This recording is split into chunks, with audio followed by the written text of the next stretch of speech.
বাংলাদেশ সীমান্তে ভারতের অবৈধ কাঁটাতারের বেড়া দেওয়া নিয়ে মুখোমুখি বিজিবি এবং বিএসএফ।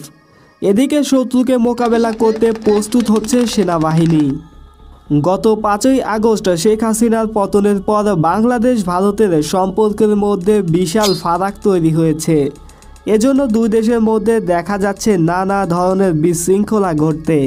এবার চাঁপাইনবাবগঞ্জ সীমান্তে অবৈধভাবে কাঁটাতারের বেড়া দিতে আসে বিএসএফ। তখন বর্ডার গার্ড বাংলাদেশ এবং বাংলাদেশ সাহসী জনগণ রুখে দাঁড়ায় বিএসএফের বিরুদ্ধে।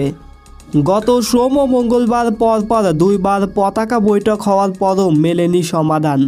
এখন সতর্ক অবস্থানে রয়েছে বিজিবি এবং সীমান্তবর্তী জনগণ। তারা বলছে দেশের সার্বভৌমত্ব রক্ষাতে কাউকে ছাড় দেওয়া হবে না। এখন বিএসএফকে পিঠ নয়, বুক দেখানোর সময়। এজন্য ময়মনসিংহের সেনাবাহিনী নিজেদের দক্ষতা বাড়াতে যুদ্ধের অনুশীলন করছেন। বাংলার এই সাহসী যোদ্ধাদের ভালোবেসে থাকলে একটি লাইক দিয়ে চ্যানেলটি সাবস্ক্রাইব করে ফেলুন।